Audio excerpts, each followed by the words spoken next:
주로 소송법에서 물어보는 건 채권자 대의 소송에 있어서 B라는 채권, 피보존 채권의 전부 성립이 인정되지 아니할 때 법원이 어떤 판결을 내리는가에 대해서 유력설은 청구 기각할 수 있다라고 보는 데 대해서 통설 판례적 입장은 부적법 각하 판결을 한다. 그 다음에 A 채권의 존재가 인정되지 않는다면 원고 청구가 기각이 되죠. 실제 사례에서는 갑이 이제 판례 중에 하나, 이거는 CEO와 관련된 건데, 대의 소송으로 소송을 진행해서 하다가 그것을 양수했어요. 지금 그림에서 A 채권을 대의권에 기한 소송으로 하다가 양수를 했어요. 양수를 해서 소변경을 했어요. 내친 김에. 그러니까 갑이 이 채권을 대의권에 기해서 소송을 하는데 요 전부가 자꾸 문제가 되니까 잘못하 부적법 각하되고 이렇게 되니까 아예 이걸 자기가 양수했어요. 상황이 이해되겠죠? 양수를 해서 아예 이제 대의소송 진행하던 것을 직접 양수채권의 양수인으로서 양수받은 원고로서 직접 이제는 제3자의 소송 담당이 아닌 거죠. 그 상황은 자기 채권이 된 셈이니까 그걸로 청구가 들어가서 소변경을 했는데 CEO는 이제 그러면서 이게 문제가 되는 거예요. 애초 CEO는 괜찮은데 소변경의 경우는 변경 신청서가 들어간 그때부터 이제 중단되는 거고 애초의 소재 기억은 결론이 달라지죠. 즉, 이 사람이 애초의 소는 그대로 놔두고 추가 변경한 것도 아니고 교환적 변경을 했을 때 우리가 교환적 변경의 경우는 구소 부분이 취하되고 신소 부분만 남게 되고 하는데 신소 부분에 대해서의 시효 부분은 구소가 취하되면서 그것만 볼 때는 이게 시효가 완성되는 이런 상황이 벌어진다든지 하는 상황이었나 봐요. 그랬을 때 이 교환적 변경으로 본다는 전제하에서 구소 부분이 취하되면서 애초에 채권자 대의소송 제대로 낸 거 기준으로는 시효를 잘랐는데 중단했는데 그런 상황 갔을 때 이게 어떻게 되겠느냐, 시효가 완성된 거로 볼 거냐가 판례가 하나 나왔는데 이 경우 가능하다라는 판례가 나왔어요. 그래서 불러줄게요. 그런 상황이 2010년 6월 24일 선고, 2010년 6월 24일 선고, 2014 17284 판결인데 시효 중단의 효력은 소멸하지 않는다. 원고가 채권자 대의권에 기해 청구를 하다가 당해 피대의 채권 자체를 양수하여, 지금 A가 피대의 채권이죠. 피대의 채권 자체를 양수하여 양수금 청구로 소를 변경하였다 하더라도 당초에 채권자 대의 소송으로 인한 시효 중단의 효력은 소멸하지 않는다. 이건 뭐 소송법적이라기보다는 실체법적인 것도 있고 소변경의 성질 때문에 소송법적인 측면도 있네요. 일단 원래 그런데 교환적 변경의 상황은 구소가 취하되니까 이 경우에 구소제기 따른 시효 중단율을 그대로 요까지 유지하는 것으로 보면 조금 이상하다라는 지적도 있을 수 있는데 전체적으로 이 채권자가 대의권에 기해서 행사하다가 자기 스스로 직접 양수인으로서 직접적인 이제 원고로서 행사하는 거가 유지됐다고 본 거죠. 그래서 이래 어떻게 본다면 그런 지적을 할 수 있는데 어떤 구체적 타당성 있게 해결을 하기 위해서 시효 중단이 계속 소멸되지 않고 시효 중단의 효과가, 그래서 채권자 대의권에 기한 청구가 시효 중단 잘라놓은 게 계속 유지된다. 이렇게 보면 특이한 거네요. 그 다음에 그것도 실체적인 거와 소송법적인 게 있네요. 그 다음에 또 하나는 채권자 대의소송의 제기로 인한 소멸시효 중단의 효력이 이번은 일반적인 판결의 효력이 채무자에게 한정적으로 절충적으로 미친다. 뭐 이런 틀 비슷한 상황처럼 채권자 대의소송으로 제기한 거가 일단은 시효를 잘라놨는데 뭐 불발로 끝났어요. 뭐 소치하를 했다든지 해서. 그 다음에 채무자가 스스로 낸 이런 상황에서 애초에 잘라놓은 게 채무자가 낸 거에 유효하냐, 채무자가 냈을 때 이미 지났다면 완성된 거냐, 이런 문제의 상황이 하나 벌어졌어요. 이해되겠죠? 상황이. 불러볼게요. 채권자 대의소송의 제기로 인한 소멸시효 중단의 효력이 내 책 갖고 있는 사람 193면에 있어요. 193면에. 채권자 대의 소송의 제기로 인한 소멸시효 중단의 효력이 채무자에게 미치는지 여부에 대해서 적극으로 본 거고, 판례 번호는 2011년 대법원 2011년 10월 13일 선고 2010다 8령 부삼령 판결, 8령 부삼령 판결. 그런 거가 기본적인 것은 판결의 효력이 채무자에게 미치듯이 시효 중단의 효력도 채무자에게 미친다. 뭐 이런 틀인 것 같아요. 이건 좀 실제법적인 거라 내가 뭐 소송법에서까지 다 커버할 필요는 없는데 내친 김에 채권자 대의 소송에 대해서 이해를 해요. 이 의리, 이거는 이제 첨예하게 내가 옛날부터 주장했기 때문에 여러분이 변호사 로스쿨에서 공부했지만 아무래도 그런 영향을 받을 것 같아서 이런 의문을 갖게 될 것 같은데, 갑이 병을 상대로 대의 소송을 내고 있는데 이 을이 아까도 그런 이제 문제의식을 가질 수 있는 뭐 근접한 이런 이야기도 했었는데, 을이 자기가 소송에 관여한 바가 없는 판결의 효력을 갑이 벌려놓은 걸 받는다. 그렇기 때문에 75년 전환합의체 판결은 내가 어제부터 주장한 당사자의 절차 보장이란 내가 민사소송법을 바라보는 남들보다 좀 더 적극적으로 바라보는 그거에 비춰서는 75년 전환합의체 판결은 나는 대단히 의미 있는, 벌써 3, 40년 전 판결인데 의미 있는 판결이에요. 조문대로 또는 여러분이 민법에서 배운 대로 또는 이렇게 보는 학설도 있듯이 조문대로 충실하게 한다면 어떻게 해야 돼요? 그대로 미쳐야 되죠. 218조 3항에 따라서 그대로 미쳐야 되잖아요. 조문대로 충실하게 본다면. 그런데 왜 75년 판례가 절충적으로 했느냐? 알았을 때 하나에 미친다라고 했느냐? 라는 것은 판결의 효력은 어제도 얘기했지만 자기가 싸운 결과로서 자기 보장, 절차 보장을 받은 결과로서의 책임이라고 했을 때 을은 난데없이 아까 그런 생각했지만 난데없이 그 다음에 극단적으로 보면 이 비보전 채권이 가짜라든지 아니면 인정되지 않고 성립되지 않았다는 상황을 설정한다면 어떤 사람이 갑자기 나한테 채권자라고 뛰어들면서 나의 채권자를 지가 대의권에 의해서 행사하면서 깨져놓으면 나는 나중에 청구를 해도 기판력을 받는다. 그럼 나는 청구도 못한다. 이런 상황을 한번 생각해 보라는 거예요. 극단적으로 그걸 설정하려면 병이 친구 보고 꼬셔가지고 을한테 소송 내서 너 깨져라. 을한테 너 채권 있다고 해라. 그래서 너 가가지고 져라. 그래서 기판력 발생시켜서 을이 나한테 청구 못 들어오게 해라. 아주 그건 뭐 있지는 않겠지만 설명을 위해서 극단적으로 상황 설정한다면 그렇게 된단 말이죠. 그러면 을은 중간에 완전 이건 왕따 당한 게 아니라 띨바가 된 거죠. 띨바가. 완전 찌부됐잖아요. 을이. 그러니까 이랬을 때 을의 어떤 그 안타까움 이런 거죠. 그러니까 그 75년도 전환합의체 판결은 그걸 약간 반영해 준 거죠. 알았다면 어떻게든 거기 가서 컨트롤하거나 뭔가 개입을 하거나 뭐 할 조치라도 할 텐데 모른 채 당했을 때 모른 채 판결의 효력을 나중에 느닷없이 네 판결이 있었다 라고 했을 때 을이 판결의 효력을 받아서 더 이상 소송상 행사할 수 없다든지 이런 상황에 들어가는 것에 대한 그 불합리함, 그게 그래서 75년 전환합의체 판결은 알았을 때 하나의 판결의 효력을 받는다는 절충적인 입장을 조문의 축소적인 해석을 해준 꼴이 된 거죠.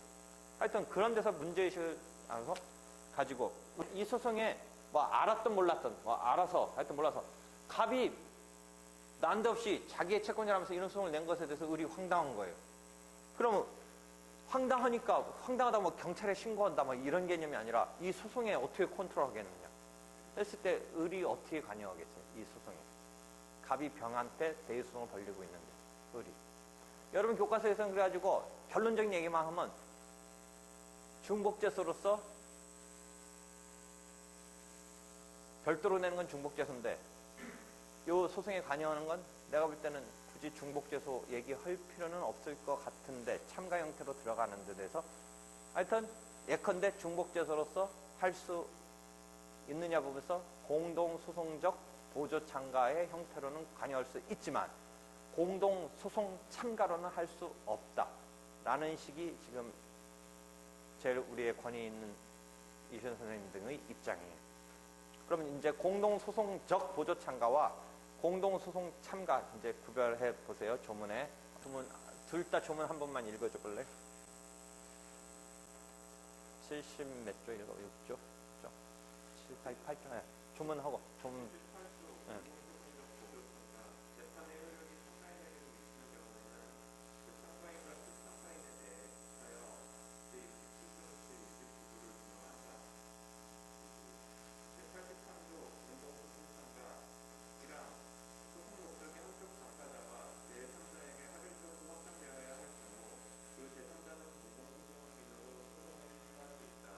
네, 그런 거죠.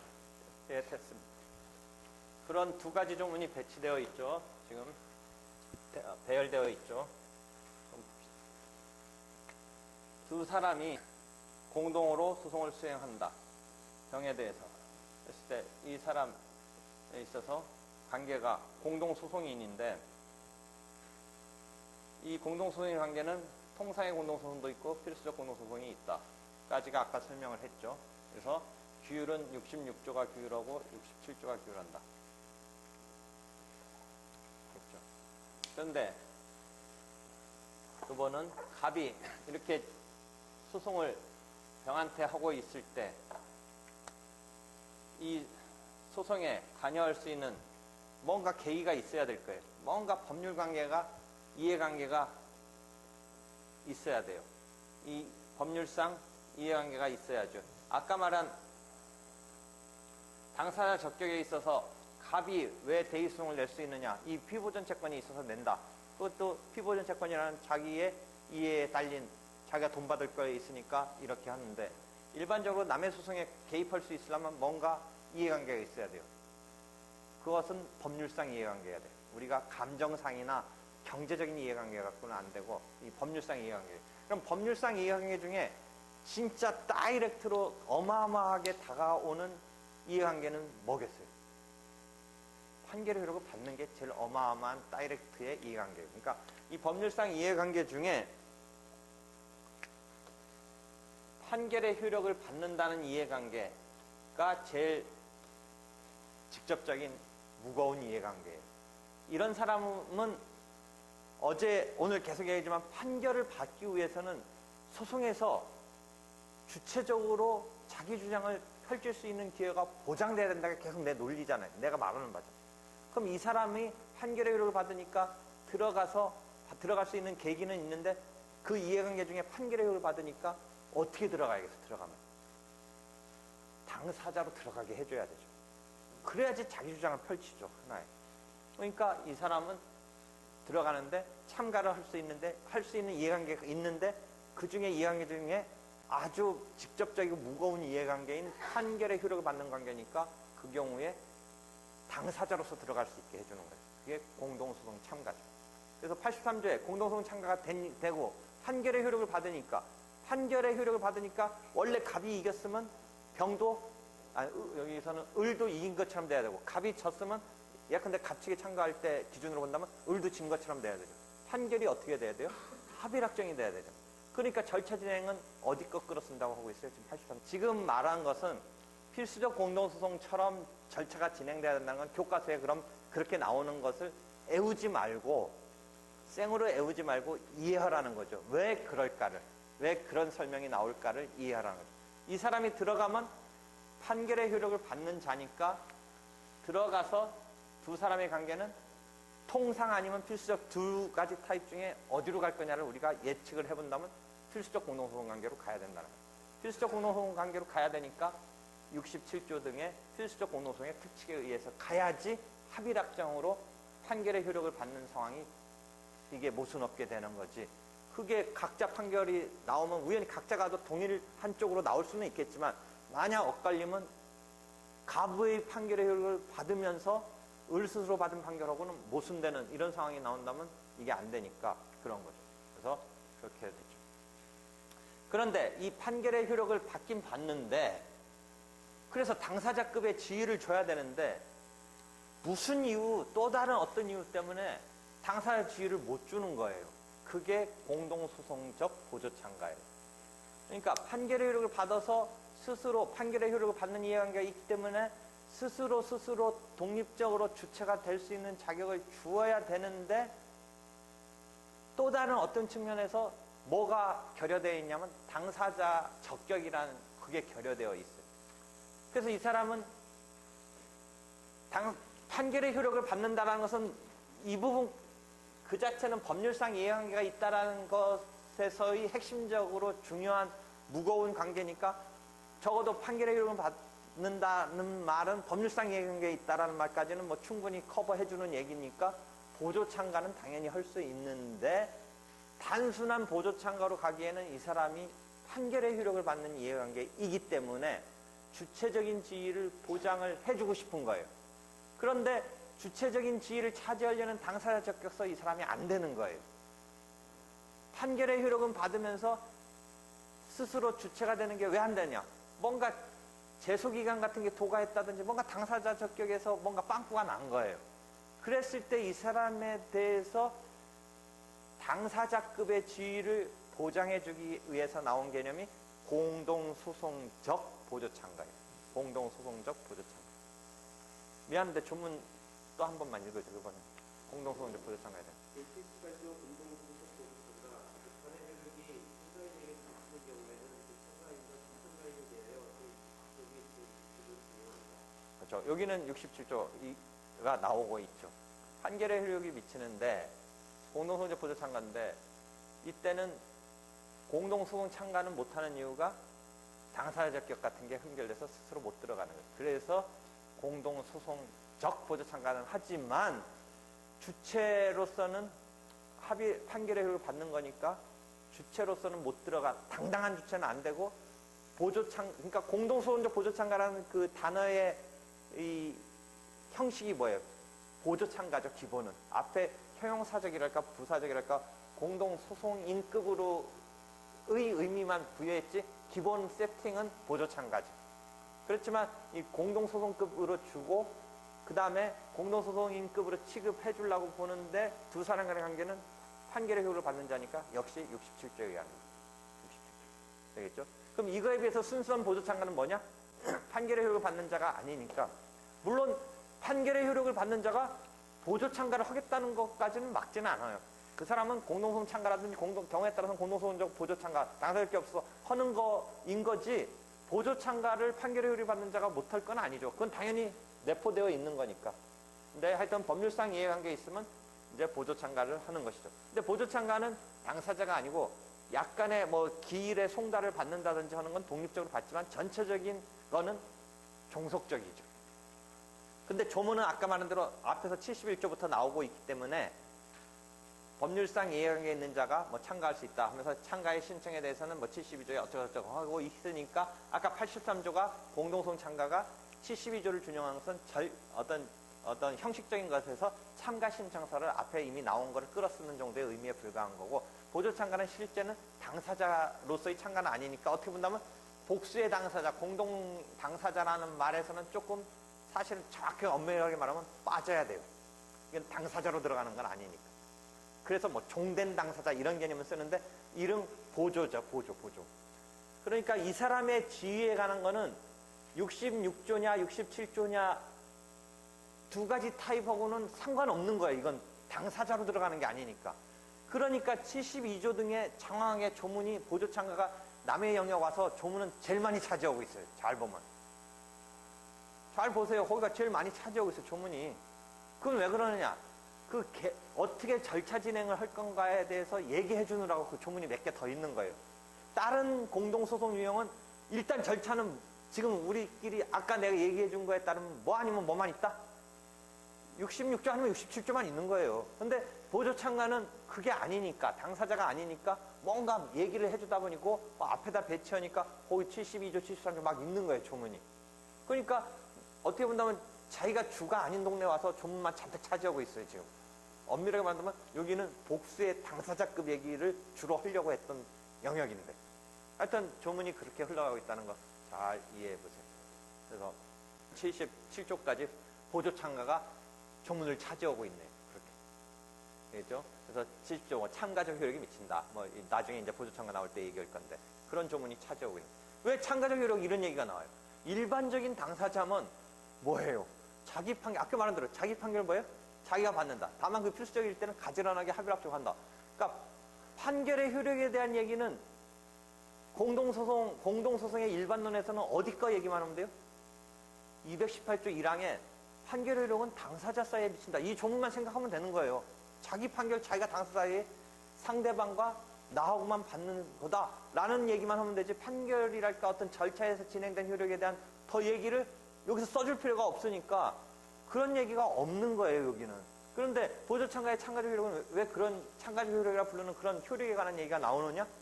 보조청은 당사자가 아니니까 뭔가 그 사람한테 소송이 진행된 것에 대해서 뭔가 얘기를 해주려고 조문이 하나 있는 거죠. 그러니까 나머지는 조문이 어디 거 갖다 와서 그냥 쓰면 되느냐? 218조 그 조문이에요, 그 조문. 되겠죠? 그러니까 나머지 공동소송은 그냥 하나씩만 있는 거예요, 조문이. 독립타산 상가는 등등 조금 복잡해지지만 그냥 대충 하나, 둘 이런 정도만 있는 건데, 보조참가만 유독 그렇게 있는 거예요. 절차의 진행이라든지 판결의 효력에 관한 조문이 따로따로 설명을 생으로 해주는 거예요. 다만 아까 말한 대로 72조에 신청하는 서식이랄까 그 방식에 대한 것만 뒤에서 끌어쓰고 있는 거죠. 되겠죠, 조문의 배치가. 그렇게 된 거예요. 그래서 을이 판결의 효력은 받는데, 채권자 대리소송의 판결의 효력은 받는데 왜 공동소송 참가는 못하느냐 했을 때, 아까 이시훈 선생님은 중복제소에 걸리니까, 중복제소로서 걸리니까 공동소송적 보조참가로서만 틀을 만들 수밖에 없지 않느냐 이 얘기인데, 나는 공동소송적 보조참가로 한다라는 류의 얘기도 할 수 있지만, 또 다른 측면에서는 공동소송 참가를 할 수도 있다라는 얘기를 내가 하려면 할 수 있어요. 받아들일지 않을지는 모르지만, 나는 뭐라고 생각하냐면, 중복제소는 별도로 냈을 때의 문제지 참가 등에 의해서 한 절차에서 병합됐을 때, 즉 중복제소를 금지하는 취지는 우리가 어떠냐면, 모순저촉되는 판결이 나온다라는 세 번째의 취지가 있어요. 당사자로서는, 예컨대 피고로서는 이중으로 응소를 해야 된다, 법원으로서는 이중으로 똑같은 사건을 심리해야 된다가 중복된 소재기를 금지하는 기본적인 취지인 건 맞아요. 그런데 중복된 소재기 금지에서도 우리가 나중에 보면 항상 원칙이 있고 예외가 있는데, 항상 우리가 지금 막 쟁점으로 잡는 건 예외로 얘기하는데, 원래 원칙으로 생각하면 똑같은 당사자 사이에 똑같은 청구를 한다가 중복된 소재기에 아주 원형적인 모델일 거예요. 그렇잖아요. 그런데 어떤 사람이 똑같은 당사자 사이에 똑같은 소송을 또 내겠어요? 소송에 미친 사람 아니면 실습을 한 번 더 해보고 싶어서 그러나? 그렇잖아요. 그러니까 아주 원형적인 순수한 중복된 소재기는 똑같은 당사자 사이에 똑같은 청구를 한다는데, 실은 이제 거기서 우리가 그거 갖고 얘기하지 않잖아요. 예컨대 채권자 대리소송, 눈으로 보기엔 당사자가 좀 틀려졌잖아요. 그렇잖아요. 그런 거. 그러니까 어떤 예외적인 것을 포착을 해서 이게 중복제소에 걸리냐 안 걸리냐 얘기를 한단 말이죠. 그때 두드러지게 쓰이는 취지는 완전히 똑같은 사건이라고 할 때는 법원의 이중심리라든지 당사자의 이중소가 더 부각되겠지만, 좀 특이한 케이스를 갖고 우리가 중복된 소재를 걸려고 할 때는 세 번째 취지인 모순저촉의 판결, 그런 것을 생각하는 거예요. 그럼 잘 보세요. 갑이 병한테 소송을 진행해서 갑이 깨졌어요. 갑이 깨진 것은 여기 안 보이지만 을의 병을 채권을 소송물로 해서 깨진 거고, 이게 인정 안 된 거잖아요. 근데 을이 병한테 별도로 낸 소송을 만약에 중복된 소재기로 컨트롤 안 하고 인정했는데, 이쪽 법원서는 을의 손을 들어줬다고 쳐봐요. 그러면 을은 이 소송의 결과를 알았을 때 하나라는 절충적인 입장이지만 효력을 받는다고 하면서 스스로는 또 이겼어요.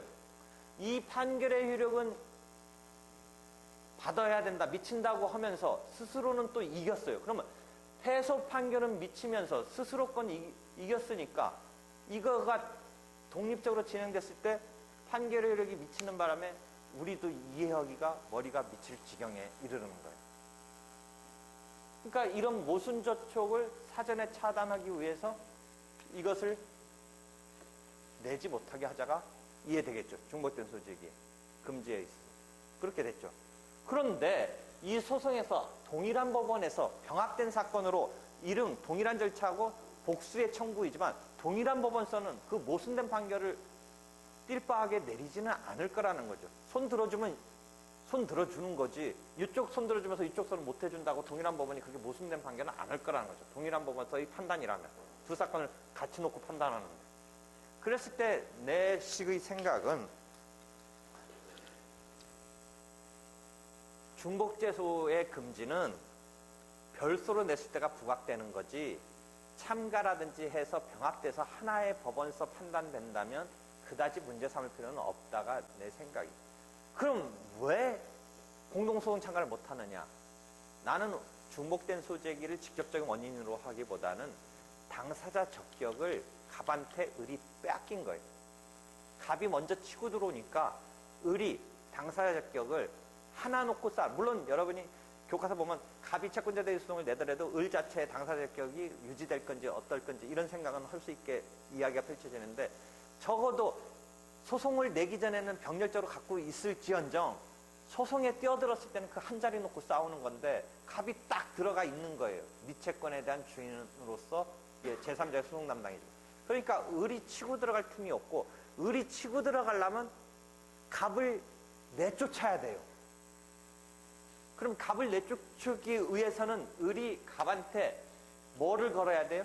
네가 과연 나한테 채권이 있느냐라는 예컨대 채무 부존재 확인 같은 걸 걸면서 자기 스스로 직접 병한테 받겠다라고 양쪽을 독립당사 참가를 한다면, 그런 틀을 우리 판례는 아니지만 일본서 옛날에 인정한 틀이 있어요. 그 틀을 인정한 이유는 갑이 먼저 차지했던 것을 을이 싸움을 걸면서 그런 당사자 적격이라든지 소송 요건적인 것의 최종적인 판단은 변론 종결시니까, 변론 종결시 가서 내가 이기면, 을의 입장에서 내가 이기면, 채무 부존재에서 내가 이기면 갑이 그 변론 종결시 입장에서 너는 적격이 없는 것으로 판명되니까 그 자리가 내게 되는 거예요. 그러니까 들어갈 수 있는 거고 된다. 그런 식으로 생각해 볼 때 을은 그런 식으로 갑이 먼저 차지한 당사자 적격을 독립당사자 참가성으로 갑한테 시비를 건다면 가능하지만, 요 시비를 걸지 않고 을한테 병한테 직접 받겠다라고 했을 때는 내가 볼 때는 당사자 적격이 조금 갑한테 뺏겼기 때문에 당장은 빼앗겼고, 그것을 뺏기 위한 싸움을 걸지 않은 채 일방 한편으로만 병한테만 청구를 하는 유예 참가를 만약 한다든지 한다면, 그런 의미에서는 당사자 적격이 이미 뺏겼으니까 못한다 라는 식으로 공동소송적 보조 참가밖에 할 수 없다든지, 아니면 스스로도 당사자 적격은 있다라고 병존한다라고 한다면 과감하게 공동소송 참가 할 수 있다. 즉 중복재소 문제는 난 상관없다라고 본다. 당사자 적격도 병존적으로 갖고 있다. 과감하게 들어간다. 뭐가 문제냐 라고 한다면 공동소송 참가도 가능하다라고도 볼 수도 있다. 의 설명이에요. 그러니까 공동소송적 보조 참가로 설명해내라면 해낼 수도 있고, 공동소송 참가로 설명하라면 해낼 수도 있는데, 그것을 중복재소를 적극적으로 내세우는 건 조금 그것만을 내세우는 건 좀 그런 것 같다라는 생각이에요. 내 생각은. 되겠죠? 그런 상황에서 을이 공동소송 참가든 공동소송적 보조 참가든, 그런데 또 한편 보면 그게 중복재소라는 말도 또 설명을 하려면 어떻게 하냐면, 중복재소가 결국 뭐예요? 당사자의 동일과 소송물의 동일인데, 이건 소송물은 분명히 동일한데 을의 병에 대한 피대의 채권이 동일한데, 갑과 을을 당사자의 동일로 봐서 중복된 소재기의 동일 당사자로 본다는 말은 결국 당사자 적격에 있어서의 측면을 부각 안 시키고 중복된 소재기에 있어서의 당사자의 동일로 본다라면 곧바로 중복된 소재에 걸린다라는 측면으로 그런 측면으로 본 것 같은데, 실제 중복된 소재기에 깔려 있는 거는 여러분이 소송 요건 중에 소의 이익 중에, 소의 이익은 주체적인 표리일체로서 객체적으로 포착한 주체적으로 본 당사자 적격의 표리일체적인 측면으로 나타나는 게 소의 이익이다. 이런 문장을 본 바가 있을 거예요. 그러니까 소의 이익이 없다는 것은, 분쟁 해결을 해줄 필요성이 없다는 것은 주체적인 측면에서 보면 너한테 이런 해결을 해줄 의미가 없다라는 주체적으로 본다면 당사자 적격이 없는 거예요. 근데 당사자 적격의 얘기는 아까 채권자 대리소송을 굳이 얘기한다면 을의 병에 대한 채권을 갑이 왜 행사하느냐? 자기도 피보존 채권이 있어서 한다. 아까 말한 대로 경제적으로 뭐 라면 사주는 관계, 감정적으로 친구 관계 이런 것 때문에 낼 수는 없는 거다. 그럼 예를 들어 그런 얘기를 해봐요. 여러분이 친족상속법 등에 보면 남의 혼인에 대해서 무효 취소를 삼을 수 있는 이유가 있고 청구권자가 있어요. 그건 이제 형성에서 오고 가족법상에 관련된 건데, 예컨대 뭐 옛날식의 뭐 동성동본 뭐 이런 개념, 뭐 중혼 두 번 결혼하는 거 이런 거가 문제가 돼요. 그러면 잘 봅시다. 어떤 조그마한 동네에서 아주 원로 할아버지가, 제일 고참 할아버지가 이런 속된 말로 싸가지 없는 놈들, 이런 못된 놈들, 니들 이렇게 근친간에 결혼해, 이런 놈들 막 이러면서 혼내면서 자기가 분에 못 이겨서 가서 그런 혼인은 무효다, 그런 혼인은 취소다 라고, 그 할아버지 심정은 이해되고 그 보수적인 감정에서 이해되지만, 남의 아무리 동네 젊은이들이 그 자기가 취소 무효시킬 수 있는 청구권이 있겠느냐의 문제 보면, 그 사람한테 이 분쟁해 줄 필요성이 있겠느냐, 소의 이익이 있겠느냐, 그 사람한테 이런 소송을 낼 원고 적격이 있겠느냐, 이런 문제란 말이죠. 누가 낼 수 있는 적격이 있냐면 형제들 정도는 있어요. 그 친족법, 가족법에 보면.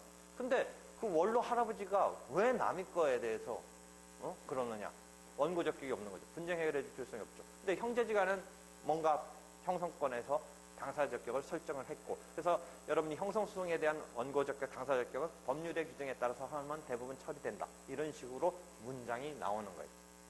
그랬을 때 이 경우에 있어서도 본다면, 이제 대비해 본다면 갑이 그런 경우고, 그렇지만 여기서는 다행히도 법률상의 어떤 관계냐면 피보존 채권이라는 관계가 있기 때문에 제3자로서 원고 적격이 부여된다, 이런 개념이죠. 그러니까 상관없는 사람은 당사 적격이 없는 건데, 그 분쟁과 관련 없는 건데, 그 경우에 뒤집어서 보면 분쟁 해결해 줄 필요성이 없다가 객체의 측면에 소의 이익으로 나타나는 거다. 한편 중복된 소재기도 그럼 뭐냐? 말인즉은 분쟁 해결해 줄 필요성, 소의 이익을 일반론적인 소의 이익에서 특별히 좀 더 부각시킨 하나의 소의 이익의 그런 범주에서 처리해주는 테크닉이라고 생각하면 돼요. 중복된 소재기. 그러니까 여러분이 교과서 보면 소송 요건에서의 하나의 카테고리로 중복된 소재기가 나오면서 소의 이익과 대칭되면서 중복된 소재기가 취급되기도 하면서, 소의 이익 속에서도 또 중복된 소재기가 하나의 소의 이익의 측면에서도 또 표현되는 경우도 볼 수가 있어요. 그 이유는 중복된 소재기가 마치 소의 이익과는 또 다른 하나의 별도의, 당사자과 별도의 이런 류의 대등한 관계로 볼 수도 있지만, 소의 이익 속에 내포된 하나의 개념으로 볼 수도 있다는 거죠. 그러니까 중복된 소재기는 이미 당사자 적격의 흠결이라든지 소의 이익이 없는 상황을 병렬적인 소송의 측면에서 포착해서 부르는 것을 중복된 소재기라고 이해하면 될 수도 있다는 거죠. 물론 중복된 소재기의 모든 문제가 되는 대상이, 중복된 소재기로 컨트롤하는 모든 대상이 당사자 적격이 동일한 끝만을 100% 하는 건 아니고, 또 다른 어떤 영역, 뭐 소의 이익과 관련된 부분도 있고, 판결의 모순 저촉에 나올 수 있는 어떤 상황을 설정해서 잡는 경우도 있지만, 일부분은 당사자 적격을 같다고 볼 수 있는 경우를 당사자 적격에서 컨트롤할 수 있는 것을 중복된 소재기에서 컨트롤하는 측면도 있다는 거죠. 그 중복된 소재기의 어느 부분에서는. 그러니까 아까 말한 채무자가 기존의 채권자 대리소송에 참가하는 게 중복된 소재기라는 표현을 쓰지만, 그 중복된 소재기에서 그때 본 포인트는 당사자 적격의 동일이라든지 겹친다든지 포인트가 부각된 그런 의미에서의 중복된 소재기로 포착하는 국면에서 나타나는 상황이라는 거죠. 되겠어요? 그러니까 그게 중복된 소재기라고 한다고 해서 뭐 별소로 내는 것만을 염두에 둔다면 이런 상황은 중복된 소재기를 안 볼 수 있지 않는가 해서 조금 더 선회해서 중복된 소재기라는 개념으로 끌어써서 얘기하려면, 중복된 소재기로 문제가 되는 어떤 당사자 적격이 겹치는 이런 상황이라는 거죠. 되겠죠? 그래서 을은 그 기존 소송의 하여튼 현재의 주류적인 입장은 공동소송적 보조참가밖에 할 수 없다라고 보는 거죠. 근데 여기서 나이 오면은 이 사람들이 설정한 거는 그렇게만 얘기하고 있는데 내가 좀 더 이것 때문에 막 고민을 했는데 원고 측에 참가한다는 것만 생각하지 마라. 원고 측에 참가할 때는 어떻게 본다면 지금 뭐예요? 의뢰 입장에서는 원고가 황당한 사람이 나타나서 자기한테 채권 있다고 하면 어떻게 가보고 한편이 되겠어요? 오히려 병편에 대해서 막아내는 쪽에 서야 되는 거 아닌가? 이런 생각을 나는 한 거죠. 참가를 하더라도 원고 측에 들어가야 되는 게 아니라 피고 측에 들어가서 원고 이 사람이 이거 황당한 사람이다 라고 하는 것에 대한 막아야 되는 측 아닌가. 그런데 이런 상황이 있을 수 있죠. 원고가 나섰는데 원고가 소송 수행하는 게 신통치 않으니까 내가 들어가서 같이 해야겠다 라고 한다면 그런 부분에서는 원고가 못 믿었지 원고가 나에 대해서 가짜라든지 뭔가 생으로 한다든지 하는 개념은 아닐 수 있는 상황도 그런 상황은 원고 측에 가는 건데, 만약 원고가 적대적인 지금 생각으로 원고가 나한테 이 채권도 없는 애가 왜 내 채권을 대행사하냐라는 생각이라면 원고에 그걸 깨부숴야 되는, 아까 독립탕사 참가적인 상황이라면 오히려 어디 쪽으로 가야 돼요? 피고 쪽으로 가야 될 수도 있는 것 같은데, 지금 상황 설정은, 교과서에 나온 상황 설정은 원고 측에 참가하는 경우를 상정하고 있는 것 같아요. 근데 내가 볼 때는 상황 따라서 다를 것 같아요. 꼭 원고 측만이 아닐 것 같아요. 피고 측일 수도 있을 것 같아요. 그런 상황도 있다라는 거죠. 다시 돌아와서 의리, 일단 공동소송적 보조 참가를 한다라는 게 지금 기본적인 입장이다. 그런데 의뢰 입장에서는 갑이 황당하게 뛰어들어서 하니까 자기가 이 소송에서 황당한 상황에서 컨트롤할 수 있는 방법은 공동소송적 보조 참가다라고 지금 하는데, 일반론으로 돌아와서 아예 내친 김에 공동소송 참가와 공동소송적 보조 참가 중에 특질을 이해할 수 있는 게, 요번도 사례형 문제에서 하나 나왔어요. 보조 참가를 했다. 근데 아까 보조 참가는 이제 종속적인 지위를 갖고 있어요. 72조 등에 의해서. 피참가인이 할 수 없는 행위는 할 수 없어요. 피참가인이 할 수 없는 건 지금 할 수 없는데, 다만 피참가인과 모순돼서 완전히 충돌되지 않으면 할 수 있는데, 상소제기는 피참가인이 안 오고 있는 동안은 할 수 있어요. 저촉되지 않으니까. 다만 피참가인이 항소 안 하겠다고 포기를 했다면 저촉되니까 상소를 할 수 없어요. 그런데 공동소송 참가 등에 있어서는 가능해요. 왜 그러냐? 독립적인 지위로서 보니까. 순수한 보조 참가는 피참가인이 항소 여부에 대해서 가타부타 안 할 때는 참가인의 입장에서, 보조 참가인의 입장에서 항소할 수 있다. 한편 피참가인이 항소권을 적극적으로 안 하겠다, 포기한 경우는 안 된다. 이제 기본적으로 그걸 이해하세요. 이제 구별됐죠? 공동소송 참가와 보조 참가의 차이. 그 다음에 보조 참가에서 뭘 질문했냐? 상소할 수 있는데 판결문의 정보는 독자적으로 송달받는 것까지는 해주고 있어요. 보조 참가. 근데 보조 참가인한테 송달된 날짜가 피참가인한테 송달된 날짜보다 하루 이틀 뒤늦게 세팅을 시켜놓고, 즉 참가인 기준으로는 2주간이 지났어요. 항소기간이 지났어요. 안 지났어요. 하루나 이틀 뒤늦게 했으니까 안 지났어요.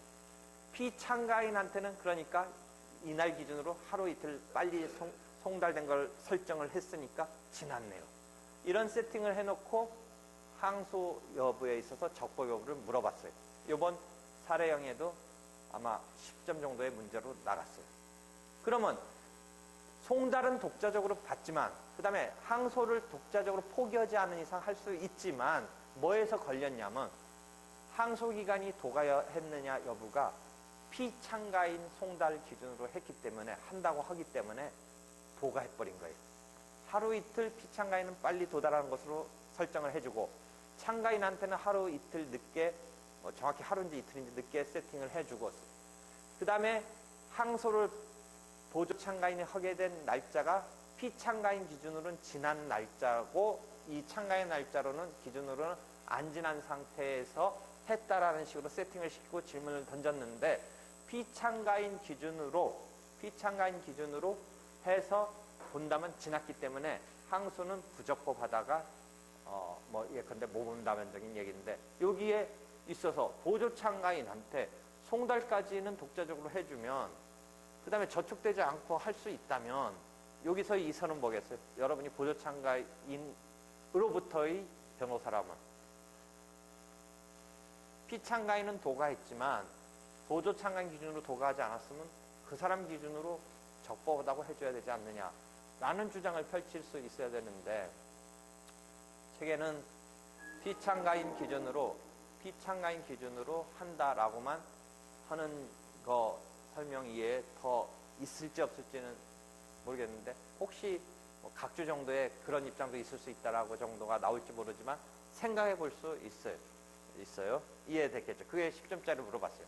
그러니까 그렇다면 아예 그래서 이번 문제를 한번 보도록 하죠. 이번 시험 문제를 한번 아예 보죠.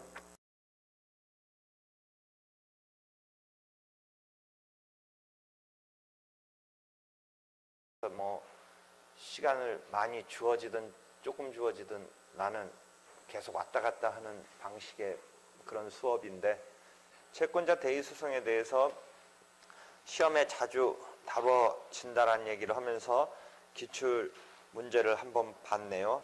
결국 갑이 임차인이었고 을이 임대인이었네요. 갑이 임차인이었고 을이 임대인 이런 설정이 됐죠. 을이 임대인, 갑이 임차인. 그래서 요 임대차 보증금이 이쪽에 건네졌으니까 임대차가 종료되면 이쪽으로는 그 임대 목적물을 반환해야 되고 이쪽으로는 보증금이 반환돼야 되고 이게 차임 연체 등을 공제하고서 동시행 항변된다가 기본적인 틀이죠. 우리가 그래서 동시행 항변해야 된다. 그런데 갑이 별다른 재산이 없이 지금 쪼들리니까 이게 시험 문제는 어떻게 본다면 인위적으로 만들게 했는데 이런 상황은 충분히 있을 수 있어요. 갑에 대한 어떤 채권자가 보증금 반환 청구권을 양수받는 상황은 실제에도 충분히 있을 수 있겠죠. 그런데 이제 이 사람이 거의 경제적으로 파탄이 나니까 또 다른 채권자들도 호시탐탐 이걸 노릴 수가 있겠죠. 그러니까 또 다른 채권자들은 이것을 첫날 얘기했듯이 자기의 금전 채권의 확보를 위해서 소송 제기 전에서도 가압류를 거는 거죠. 그 채권에 대해서 가압류를 걸 수 있는 거죠. 그러니까 또 다른 지금 설문을 보면 아마 A로 등장할 것 같은데 A라는 사람이 이 보증금 반환 채권에 대해서 가압류를 걸은 상황이 또 설정될 거예요. 그러면 이제 이런 거는 실제 있을 수 있는 상황인데 조금 문제를 위한 문제로 막 날짜 갖고 조작을 해서 막 따지게 만드는 건 조금 그런 건데 어제도 하루 이틀 사이에 어떤 상황이 벌어졌냐면 소재기와 소장 부분 송달이 엇갈리는 식으로 되어 있고 지금도 또 뭐 하나 설정이 되어 있냐면 가압류가 발령이 돼서 제3채무자인 을에게 송달된 시점과 채권 양도 양수가 통지가 돼서 송달된 시점에 있어서의 어떤 순위 싸움 같은 것을 제시하고 있어요. 결국 제3자한테 송달되거나 통지된 것의 기준으로 누가 더 빠르냐가 이제 문제가 되는 거예요. 그래서 그건 여러분이 실제법에서의 문제로 아마 여기서는 다루어졌을 것 같아요. 그래서 날짜가 보니까 가압류는 채권 양도는 통지가 1월 20일 날 돼서 다음 날 1월 21일 날 통지가 됐네요. 그 다음에 나중에 설문을 보면 아마 가압류 결정 정본이 제3채무자인 을에게 1월 22일 날 송달됐네요. 그러니까 이게 빠른 거죠. 그래서 그렇게 세팅이 되어 있네요. 그 다음에 어제 마지막에 했던 이 병이 을을 대의해서 갑에 대한 이 반환 청구권을 동시이행권 때문에 대의 행사한 거죠. 그래서 병이 원고가 돼서 지금 을에게는 자기 양수채금, 양수금 청구를 한 거고, 그 다음에 거꾸로 갑에 대해서 을을 대의해서 반환 청구권을 행사한 거죠. 그렇죠? 그러니까 이 을이 요 두 번째 청구 대의권에서는 소외의 그런 상황인데, 요 첫 번째 양수금 청구 때문에 피고가 실은 요거의 피고일 뿐인데, 여기서도 그러니까 소외인이라고 하는 것이 채권자 대의 소송만으로서 밑에 게 있다면, 원고는 갑이고 원고는 병이고 피고는 갑인데, 즉 을은 소외인으로 나오는데, 이게 병합되면 그냥 위에 것 때문에 피고 을이 등장하는 이런 병합되는, 지금 청구가 원고가 낸 청구는 양수금만 받으려고 했더니 뭐에 봉착했어요? 양수금만 내려고 그랬더니 봉착한 게, 갑이 내가 보증금을 돌려주는 것은 주는 거더라도 내 물건을 받기 전에는 못 주겠다라는 상환이행적인 동시이행적인 이런 지금 반격을 하니까, 그것이 이루어지기 위해서 병의 입장에서는 을을 대의해서 지금 갑에게 반환 청구권을 을이 직접 행사하지는 않는 상황에서 자기가 대의해서 하는데, 그때 특이하게 을의 무자력 요건은 무시한다라는 게 여러분이 이미 익히고 있는 거죠. 을의 무자력 요건을 무시한 채 대의 소송이 들어갈 수 있다. 보통은 무자력이 하나의 요건인데, 의 상황에서 들어갔는데, 여기서 이게 들어갔죠. 들어갔는데, 어제 이야기는 을이 갑한테 직접 반환 청구를 했는데, 이때의 반환 청구의 원인은 뭐였다? 2기 이상의 차임의 연체를 바탕으로 한 해지 청구에 의해서 임대차가 종료한 것이다. 애초에 임대차 종료는, 지금 병이 대의해서 낸 것의 임대차 종료는 임대차 종료를 원인으로 한 거였어요. 그럼 거기에 또 하나 질문이 실은 있었어요.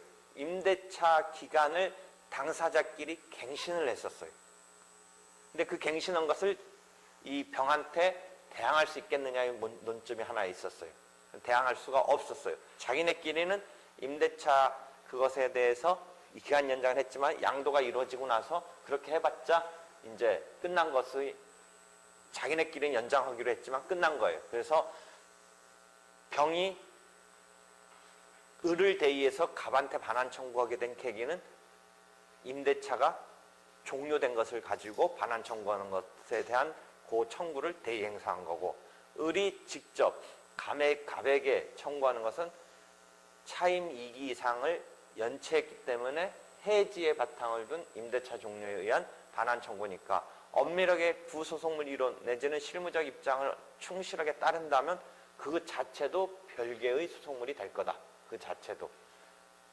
넓은 의미에는 임대차 기본적으로 왜 바탕을 둔 반환 청구라고 해서 하나의 소송물로 보여지도 있지만, 또 엄격하게 본다면 또 별개의 것으로도 볼 수 있다. 그것에 따라서 어제 이야기했듯이 소송물이 동일하냐 아니냐의 차이가 벌어지고, 그러면 이 경우에 채권자 대의 소송이 있은 상황에서 채무자가 직접 청구한 게 중복죄수에 걸리느냐 아니냐의 문제에 있어서 우리는 당사자의 동의를 갖고 무조건 거기에 핵심을 맞춰서 보다 보면 혹시 놓치는데, 이 경우는 소송물의 동일도 문제가 되는 사안일 수 있다. 그것을 나름대로 자기가 논증을 해줘야지 소송물의 동일 여부는 무시하고 지금 딱 보자마자 이건 채권자 대의 소송이 진행 중에 채무자가 낸 소송이기 때문에 중복죄소다, 아니다, 요거에 대한 딱 이미 그 문제가 딱 공부가 그 부분서 뭔가 자기가 예상적인 어떤 그것 때문에 몰두해봐 거기에 빠져들면서 소송물의 동의는 검토를 안 해버리는 수가 있을 수 있는데, 이 케이스는 오히려 그거는 뭐 우리가 통설 판례에 따라서 동일한 당사자급으로 치부할 수 있는 거고, 오히려 소송물의 동일이 문제가 되는 거다. 또 하나 논증은 소제기의 순서와 소장 부본의 순서를 역으로 놨기 때문에 어느 게 전소가 되고 어느 게 후소가 되느냐가 문제가 되는 것을 자기가 따져줘야 된다. 그러니까 여기서 계속 날짜가 지금 문제가 되고 있는 것이죠. 그래서 문제가 가압류 날짜, 송달된 날짜, 양수와 이 양수가 이루어져서 통지가 된 날짜, 도달한 날짜, 요게 지금 하루 차이가 되고 이런 등등에 있어서 문제가 있다라는 그것을 포착을 해야겠죠. 또 하나 또 교묘하게 날짜랄까 요거 가지고 또 문제 삼은 게 뭐예요? 어제 채권자 대의소송에서 요 문제적인 상황은 아니지만 우리가 일반적으로 채무자가 그 소송에 자기의 어떤 이해관계를 관여시킬 수 있기 위해서 보조참가, 즉 공동소송적 보조참가에 그칠 거냐, 본격적인 공동소송 참가까지 할 거냐, 이런 이야기를 쭉 펼쳤는데, 그거 얘기하다가 말미에 내가 어떤 얘기를 끌고 갔냐면 채권자 대의소송에서의 보조참가, 공동소송적 보조참가, 그거와 관련해서 공동소송적 보조참가인에 있어서의 지위와 순수한 보조참가인의 지위가 다를 수 있다. 공동소송적 보조참가는 판결의 효력을 받기 때문에, 그렇지만 무언가 이유 때문에 당사자 적격을 충족 못 시켜줘서 당사자급으로 들어가는 데는 못하지만 그 급의 지위를 주기 위해서 설정한 하나의 유형으로서의 우리가 새로 조문에 들어간 이 제도이다 라고 하면서, 순수한 보조참가는 종속적 지위 때문에 피참가인의 항소기간 도가가 돼서 항소를 할 수 없다면 참가인 스스로 항소할 수 있는 지위는 부여되어 있지만 스스로 기준으로 항소기간이 남아있다고 하더라도 피참가인 기준으로 항소기간이 도가하면 항소할 수 없게 되는 요것을 설명을 했고, 공동소송적 보조참가인이라고 한다면 종속적 지위가 탈색돼버리니까 피참가인의 그 기준으로 하는 게 아니라 스스로 기준으로 해서 생각해 볼 수도 있는 이런 차이가 있다. 그 다음에 항소권을 만약 포기를 했을 때는 어떻게 되냐 했을 때, 항소권을 포기했을 때는 76조 이런 등등에서 저촉되는 행위로서 보조참가인이 할 수 없다. 뭐 이런 등등의 이야기들을 펼쳐 나갔죠. 그러니까 공동소송적 보조참가에 있어서는, 피참가인이 항소권을 포기하더라도 독립적인 지위를 당사자급으로 부여한다는 측면에서 있어서 포기하더라도 스스로 항소를 할 수 있는 것이 저촉되는 행위급으로 보는 게 아니라 할 수 있다라고 볼 여지가 있다. 다시 정리한다면 공동소송적 보조참가와 보조참가에 있어서 스스로 항소를 할 수 있다가 기본인데, 만약에 피참가인이 항소권을 포기했다면 어떻게 되느냐? 그건 저촉되는 행위니까 스스로 할 수 없다가 되는데, 공동소송적 보조참가에서는 그럼에도 불구하고 독립적인 지위로서 할 수 있다고 본다가 이제 설명이 됐죠. 그런 상태에서 다시 그러면 보조참가에 있어서 지금 질문이 어떻게 됐냐면, 피참가인한테 소장의 판결문에 정본이 송달된 날짜와 보조참가인에게 송달된 날짜가 조금 틀리게 배치를 해놓고, 그 다음에 보조참가인이 항소를 하려는 시점에는 피참가인 기준으로는 항소기간이 도가했고 참가인 기준으로는 아직 2주 이내인 상황이 세팅되어 있는 거예요. 이번 시험 문제가. 그래서 항소를 할 수 있느냐, 적법하냐라고 물어봤는데, 통설 판례적인 입장인 피참가인 기준으로 항소기간을 따진다라고 했을 때, 지금 날짜를 한번 문제 있는 사람이 있어요? 내 책 있는 사람은 지금 어디에 문제가 있냐면 374면에 있어요. 374면에 어떻게 문제를 줬냐면 12월 12일 날 판결 정본이 피고 을에게, 그 다음에 보조참가인에게 12월 14일 이틀 차이가 있고, 실제 항소는 28일 날 하려고 그래요. 28일 날 하려니까 보조참가인한테 도달된 14일부터 28일은 2주 이내가 되는데, 12일 기준으로, 피참가인 기준으로 한 12일 날 도달했다라고 본다면 28일은 2주가 지나버렸어요. 그래서 적법하지 않다, 이런 이야기죠. 적법하지 않다. 이해되겠죠? 그런 문제가 한번 나왔네요. 그런 문제가 한번 나왔습니다. 아울러 여기서 다시 이야기를 반복하지만 보조참가와 공동소송적 보조참가에 있어서 하나 그 구별할 수 있는 게 지금 상소하는 건데,